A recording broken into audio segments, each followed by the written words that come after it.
السلام علیکم وروره ته چې دا کومه کورنۍ کې پیدا شوی دا کورنۍ بالکل تا دپاره نه ده جوړه او دا کوم هیواد کې چې ته پیدا شوی دا هیواد خو بالکل ستا مستحق نه دی که چېرته ته د دې په ځای یو پرمختللي هیواد کې پیدا شوی وی او یو مالداره کورنۍ کې پیدا شوی وی نو تا به ډېر پرمختګ کړی وی او ډېر څه به دې ترلاسه کړي وی که چېرته ستا هم همدا سوچ وي نو ته د دنیا د ناکامترینو انسانانو په قطار کې شماري زموږ استاد د دې اوسني نسل په ځوانانو کې د مسؤلیت احساس بالکل ختم شوی دی یعنی د خپلې ناکامۍ دپاره مسلسل موږ او تاسې بانې ګورو او بیا دغه د مسؤلیت احساس ختمېدلو یو قسم ته جایز شکل قانوني شکل اختیار کړی دی زه په دې سلسله کې تاسو ته یو نظریه وایم او بیا خپله خبره مخ په وړاندې وړم نن تقریبا 50 کاله مخکې یو ډاکټر و د فلپ زیمبارډو په نوم باندې او هغه یوه تجربه وکړله د بروکن وینډو ایکسپریمنټ یو تیوري جوړه کړله هغه یو دوه موټرې په یو ځای کې ودرولې چې یو موټر بالکل جوړ و د هغې شیشې او کړکۍ او بالکل هر څه شی جوړ ول او بل موټر و چې هغې د دې نه لږ بل طرف ته ودرو د هغې شیشې ماتې کړلې او هغه موټر باندې لږې کرښې مرخې وهلې یو څو ورځې نه وې تېرې شوې چې خلکو وکتل چې دا جوړ موټر بالکل جوړ پاتې دی او دا کوم چې مات شوی موټر دی د دې موټر شیشې خلکو نور هم پسې ماتې کړي دي او خلکو ترېنه بیټرۍ هم پټې کړي دي او خلکو ترېنه سیټونه هم ویستي دي او خپل هغه ټول پوره هغه چې کوم تخریبکاري د هغې په دې موټر کې کړې وه د دې نظریې نه دا ډاکټر معلوموي چې کله په یو ټولنه کې ډېر خلک یو غلط کار کوي نو دا د هغې ټولنې دپاره یو قسم ته جواز غوندې شي مثال یو ځای کې ډېر پاک سوتره ځای تاسې په هغې کې چې دی د کور هغه خځلې او د کور ګندګي په هغې کې ځای کې واچوئ 4-5 ورځې پس چې ګورئ هلته به چې دی یو غټ ډیران جوړ شوی 15-20 کسانو به نور هم هلته دا خځلې اچولي دا ولې اچولي په دې خاطر چې خلکو د ځان دپاره یو قسم ته جایز کړی دا کار یعنې خلکو چې فلانکي کوي راځه موږ یې موږ زه بس څه خبره نشته په همدې ترتیب کله ناکله موږ او تاسې یو غلط سوچ یو غلط فکر د خپل ځان دپاره په دې خاطر جایز کړو چې زموږ او ستاسې په ټولنه کې ډېر خلک لري یا ډېر خلک یې کوي نو همدا د مسؤلیت احساس نه لرل هم زموږ او ستاسې په ټولنه کې یو قسم ته قانوني یا یو قسم ته جایز شکل خپل کړی دی اوس راځو د دې خبرې څنګه موږ او تاسې په خپل ځان کې مسؤلانه احساس پیدا کولی شو ګوره اوله خبره دا ده چې دا دنیا زموږ او ستاسې دلایلو ته نه ګوري دنیا داسې سوچ نه کوي لکه څنګه چې موږ او تاسې کوو دنیا همیشه دپاره موږ او تاسې نه نتایج غواړي هغه موږ ته وایي چې تاسې څه کړي دي زه ستا چاپېریال ته نه ګورم هغه ته دا وایي چې په دا تېر انساني تاریخ کې کوم داسې انسان و چې هغه دا پړپړه لیکلې ده چې یاره ولا زما چاپېریال هم سم نه و دا هم سم نه و دا هم سم نه و دا هم سم نه و نو ځکه زه ناکامه شوم او زه وروسته پاتې شوم که دا شیان سم وي نو زه به ډېر مخکې تللی وی یو انسان هم په تاریخ کې تاسې داسې نشئ موندلی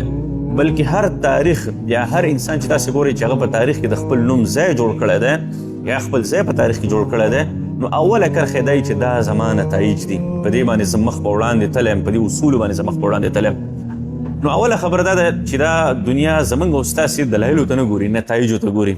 دویمه خبره دا ده چې موږ او تاسې په دې خپلو دلایلو باندې صحیح ده موږ او تاسې به ډېر دلایل ووایو بل څوک موږ او تاسې په دې باندې نشو وږی کولی بل څوک موږ او تاسې په دې باندې نشو غریب کولی هر سړی خپل کار کوي د دنیا او د خلک او د حکومت او د اراکین او د تاجران دا په خپله لاره روان دي په خپل کار روان دي چې وږی کېږم زه د خپلو دلایلو د لاسه زه په خپله وږی کېږم زه په خپله په غربت کې پاتې کېږم یعنې زه چې دا کوم غټې غټې منطقي فلسفي او دلایل زر قسمه ایکسکیوزز وایم دا ما دپاره نقصان کوي ما پې وروسته پاتې کوي چې کله پې ما وروسته پاتې کوي نو زما دا دلایل خو به ډېر منطقي ډېر اصولي دي او ډېر صحیح دلایل دي زما په فایده باندې ما دپاره نه تمامیږي چې په فایده نه تمامیږي نو دا دلایل ما دپاره ویل هم نه دي پکار او که چېرته تاسې دا وایئ چې ولا زما 15,000 کاله تاریخ دی او زه پټان هم یم او افغان هم یم او دا هم یم او ما سکندر مقدوني راسملولی او 3,000 کاله مخکې او ما انګریز راسملولی او دا دی او دا دی او دا دی وروره دنیا ستا دې خبرو ته یا دا خبرې اورېدلو ته هم تیاره نه ده دنیا دې ته د یو بېرحمه امپایر په څېر باندې ستا مقابله د نورو قومونو سره کوي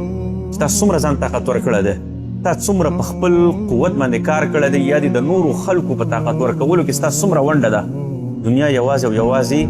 دغه حالت ته ستا ګوري او د دې پر اساس باندې تا سره محاسبه کوي ځینې خلک چې دی هغه وایي چې ښځه صحیح ده زه څه وکړم ګوره اول نمبر باندې چې تر څو پورې موږ او تاسې کې د مسؤلیت احساس نه وي که نه نو موږ او تاسې د خپله انرژي د خپل دماغ د خپل صلاحیتونه بالکل سیلبند ساتلي دا موږ او تاسې په انوارۍ کې ساتلي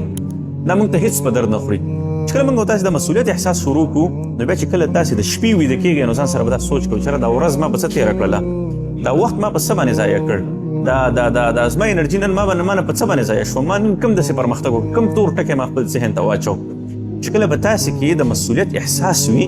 دغه احساس به تاسې آرام ته نه پرېږدي همدا احساس به ستاسې انرژي ویده کېدلو ته آرام ته نه پرېږدي بلکې تاسې به مسلسل خواري کوئ زر قسمه لارې به په تاسې باندې بندېږي، خو بیا به هم تاسې یو زرو یو لاره باندې ځان ته کوشش کوئ، یو لږ قسم مشکلات به وي تاسې ته، خو بیا به هم یو لږ یو نمبر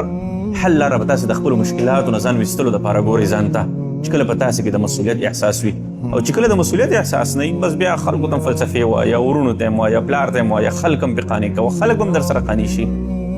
خو تاسې به یو ناکامه انسان یې، ستاسې به ټولنې ته کم خیر نه رسیږي، خپل ځان به نشئ ویستلی. بیا یو بله ستونزه دا ده چې ډېر ځوانان 15 کلنۍ 30 کلنۍ ته ورسیږي، دوی سره انرژي هم وي، قوت هم وي، ذهن هم وي، دوی په دې باندې نه پوهېږي چې دا په څه شي کې مصروفه کړي. یعنې دوی دا وایي چې یاره زه خو خواري کومه، خو دا خواري زه په څه باندې وکړم. یعنې دوی ته دا احساس نه کېږي چې زما هدف چې څه دی، زه په څه باندې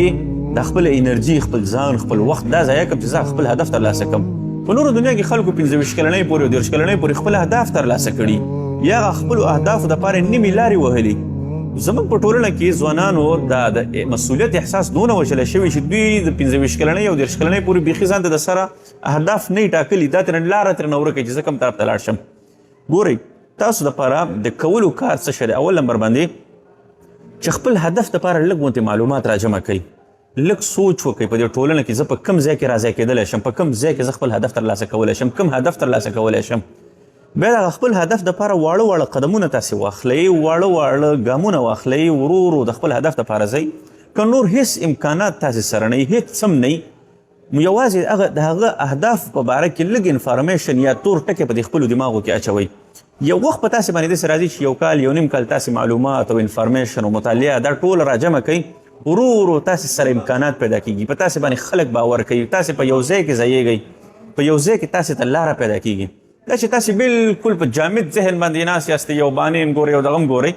نو دا بانې یوازې او یوازې د خپلې ناکامۍ دپاره ګورئ او د خپل ځان دپاره یې ګورئ.